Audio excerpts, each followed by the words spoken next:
Hello, these are my short notes for Galois field theory or Galois field. It is an algebra in mathematics subject. So the elementary knowledge of algebra includes a chapter. We'll start with defining a set G.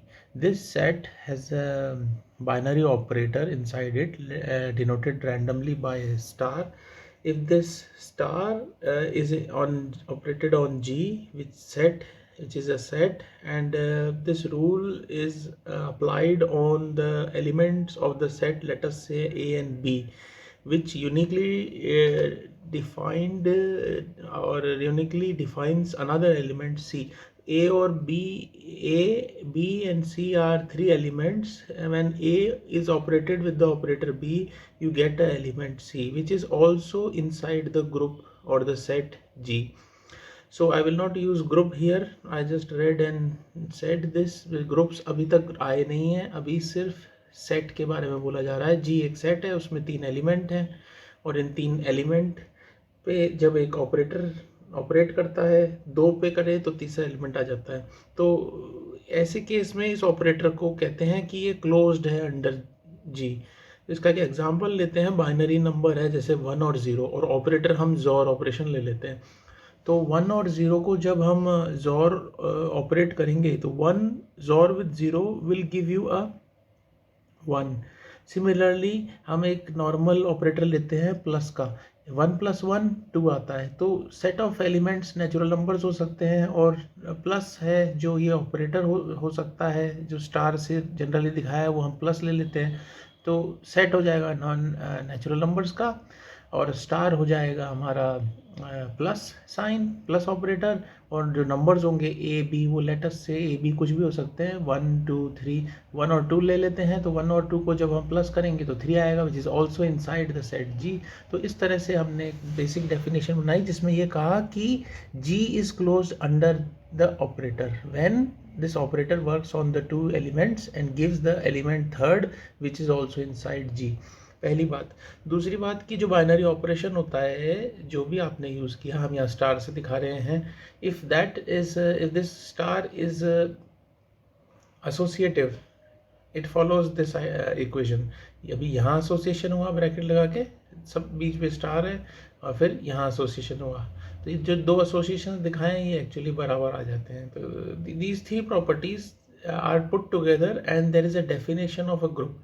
कोई भी एक set जी group define किया जाएगा अगर उसमें ये तीन conditions हों. कोई भी सेट जी ग्रुप है अगर उसमें एक बाइनरी ऑपरेशन है जो एसोसिएटिव है. अब ध्यान से देखिए, ये बाइनरी ऑपरेशन है. बाइनरी ऑपरेशन एसोसिएटिव हो और एलिमेंट एक हो ऐसा जिससे वो बाइनरी ऑपरेशन किया जाए किसी दूसरे एलिमेंट से, a binary operator times that element, उसको कम्यूटेटिव भी कर लो, चाहे इधर का उधर का दर लिख दो, वो बराबर होना चाहिए सेम एलिमेंट से. तो एलिमेंट एक ऐसा ई एलिमेंट लेते हैं जिसको आइडेंटिटी एलिमेंट बोला है. जिस ऑपरेटर से आप ऑपरेट करो किसी एलिमेंट से, ए स्टार ई या कम्यूटेटिव करके ई स्टार ए, तो एलिमेंट ही आना चाहिए. तो इसको आइडेंटिटी एलिमेंट कहते हैं. जैसे 1 1 ज़ा 1, 1 2 ज़ा 2, तो 1 आइडेंटिटी एलिमेंट है, 2 एलिमेंट ऑफ सेट जी है.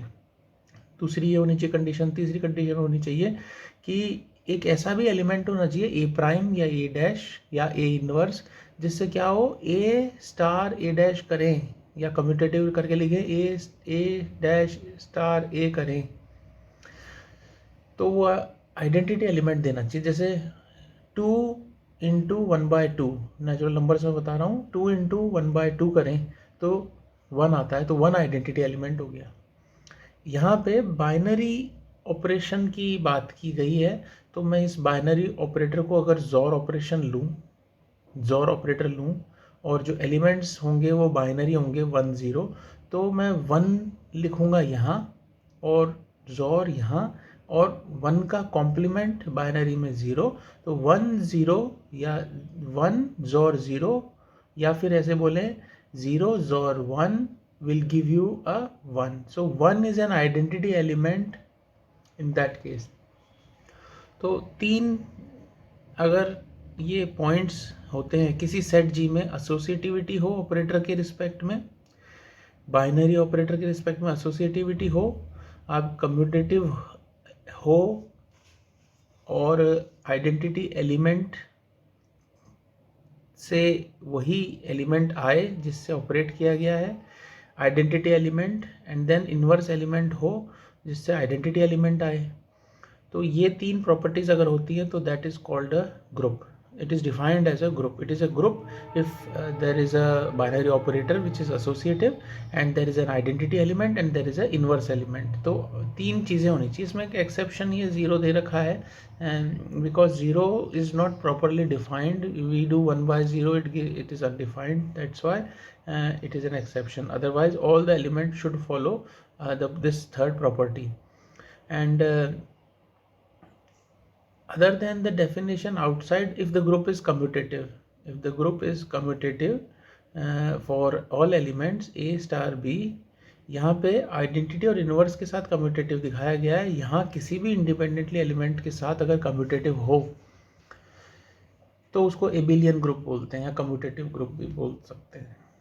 तो दिस इज अबाउट ग्रुप.